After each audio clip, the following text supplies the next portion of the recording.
शीर्षक समंदर के किनारे वाली बेंच। समंदर के किनारे एक शांत से गांव में एक बूढ़े आदमी रहते थे, बाबा करीम।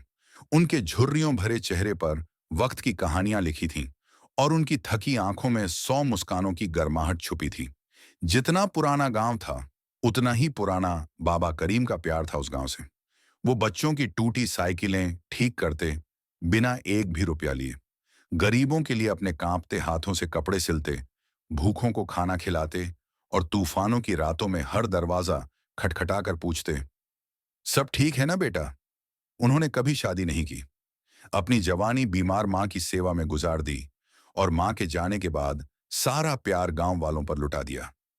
गांव की हर शादी, हर मातम, हर त्योहार में वो सबसे पहले पहुंचते, हाथ बढ़ाने, कंधा देने। वक्त बीतता गया।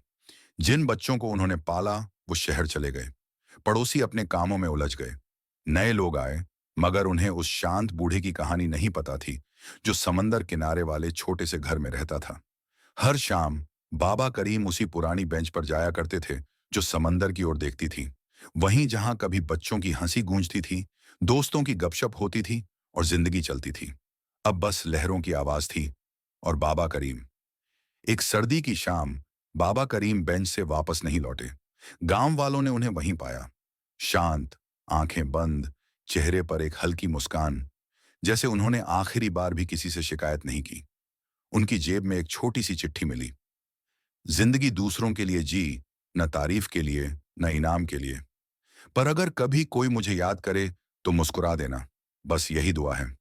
अगली सुबह बरसों बाद पूरा गांव उस बेंच के पास जमा हुआ।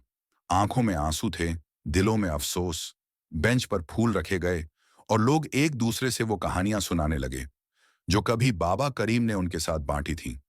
तब उन्हें एहसास हुआ कि जिसने सबको दिया, वो आखिर में अकेला ही रह गया। न कोई हाथ थामने वाला, न कोई आंख उसे विदा कहने आई। लेकिन उसकी यादें रह गईं, न शिलालेखों में, न तस्वीरों में, बल्कि उस इंसानियत में जो अब गांव फिर से महसूस करने लगा था।